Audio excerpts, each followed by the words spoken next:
পূর্ব ঘোষণা ছাড়াই ঢাকা ময়মনসিংহ রুটে সব ধরনের বাস চলাচল বন্ধ রেখেছে মালিক সমিতি। এতে যাত্রী ভোগান্তে চরমে পৌঁছেছে। এই মুহূর্তে ময়মনসিংহে আছেন সহকর্মী ওবায়দুল হক। আমরা সরাসরি যুক্ত হব তার সঙ্গে।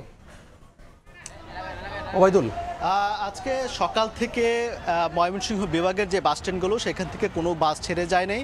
আমি একটি আপডেট দিয়ে জানাতে চাই যে আজকে সারাদিন আমি জানিয়েছি যে ঢাকা ময়মনসিংহ রুটেই এই বাস চলাচল বন্ধ রয়েছে। তবে কিছুক্ষণ পর থেকে আসলে দূরপাল্লার যে বাসগুলো চলার কথা সেগুলো কিন্তু বন্ধ থাকবে। অর্থাৎ ময়মনসিংহ বিভাগের সবগুলো বাস স্ট্যান্ড থেকে বাস বন্ধ রয়েছে এবং যে দূরপাল্লার যে বাসগুলো অর্থাৎ সিলেট, খুলনা সহ চট্টগ্রাম বিভাগ বিভিন্ন যে দূরপাল্লা বাসগুলো রয়েছে সেখানে আমি কাউন্টারে খোঁজ নিয়ে জানতে পেরেছি যে সেই বাসগুলোর যে অগ্রিম টিকিট কাটা হয়েছিল সেই টিকিটগুলো ইতিমধ্যে যারা যাত্রী তাদেরকে ফেরত দেওয়া হয়েছে। অর্থাৎ আসলে মানুষের দুর্ভোগ কিন্তু ক্রমান্বয়ে বেড়েছে।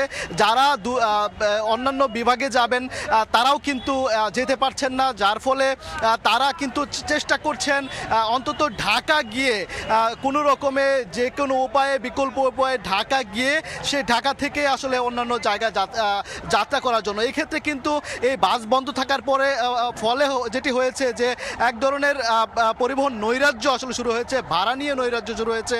অনেকে দিনভর অপেক্ষা করেছেন আসলে বাস চালু হয় কিনা, দিনভর অপেক্ষা করে আসলে যখন আসলে কোনো উপায় না পেয়ে আসলে তারা ট্রাকে করে সিএনজিতে করে ভেঙে ভেঙে বাড়তি ভাড়া দিয়ে আসলে যাত্রীরা যাচ্ছেন তাদের গন্তব্যস্থলে। সব মিলিয়ে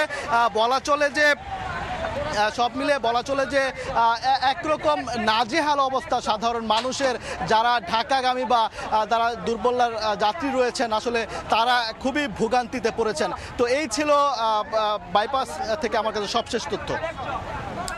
সহকর্মী ওবায়দুল হক যুক্ত হয়েছিলেন ময়মনসিংহ থেকে।